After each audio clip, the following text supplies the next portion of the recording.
Gandang buhay mga ka-OFW, mga Pilipinong OFW o kahit saang sulok ng bansa, basta mga OFW, lalo na sa mga babae na katulad ko na ang trabaho ay ganito sa bahay. O ayan, sinong relate sa buhay na ganito, kahit malinis, pinapalinis, ganun talaga, no choice, kailangan gawin. Kasi kaya tayo nandito para magtrabaho, kaya obligasyon natin gawin kung ano man yung gusto nila, malinis man yan o madumi, basta pag sinabing gawin mo to, kailangan mong gawin.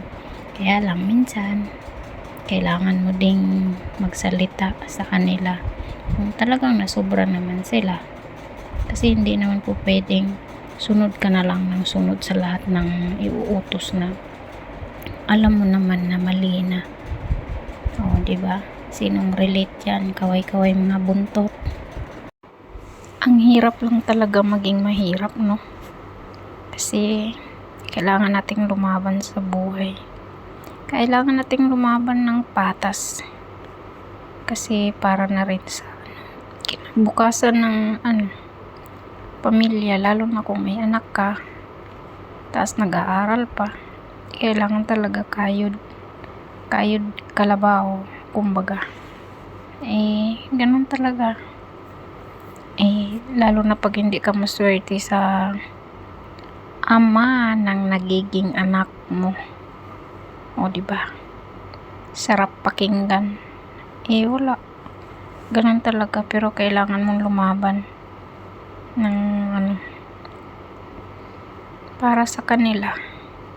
Para at least mapagpatuloy nila yung buhay nila na hindi man katulad sa buhay ko na yung kumbaga nakapag-aral ka man pero hindi talaga yung sapat yun para makahanap ng trabaho na medyo magaan din naman kasi nasa loob lang ng bahay.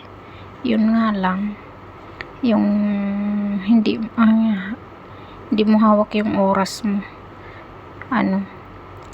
pahinga mo na nga lang kung minsan itatrabaho mo pa kasi kailangan.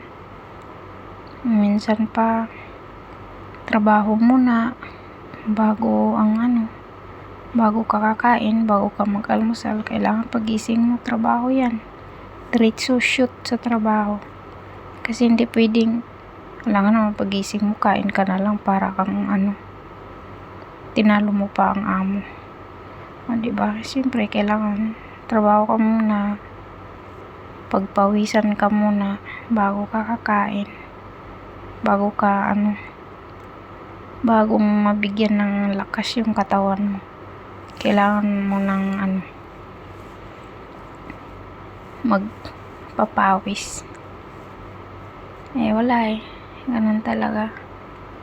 Pero sige lang, laban lang. At least naman sa sa paghihirap meron naman sigurong mararating lang. Mangarap lang tayo, sabi nga libre daw ang mangarap mangarap tayo, buo-buo na, huwag nang barya-baryahin. Kasi kailangan daw mangarap ng huwag ka daw mangarap ng maliit lang, lakihan na para sulit. Kumbaga gusto mo ng pera, huwag mo na hangarin yung barya, hangarin mo na yung buo para diretso. So ayan, kinuskus ko po yan, sobrang kuskus, sige lang, kuskus. Tapos pagdating po ng siguro mga 2 days niyan, nilabas yan at pinalaban sa labas. O, diba, pinagod mo na nila ako, palalaban din naman pala sa labas, pinakuskus pa sa akin. Na palang nilinis nung naglabas sa labas. Nagbayad lang sila sa para kung saan lang. Nako, buhay nga naman. Talagang hindi mo maintindihan minsan mga tao dito parang mga utak mga utak talangka. Pero syempre no choice ka man din, sunod ka rin naman. Yung kumbaga nagre-reklamo pero sunod din naman, kasi nga ayaw mo ng gulo. Kaya kailangan sige lang, sunod lang. Pero pag hindi na rin kaya, nakikipaglaban na rin sabay na rin sa labanan ng pero syempre alamin mo din sa sarili mo na tama ka rin, kasi pag mali ka tas lumalaban ka ba, sablay tayo dyan. Baka mamaya ang bagsak natin dyan ma-deport tayo ng di oras, diba? Maraming ganun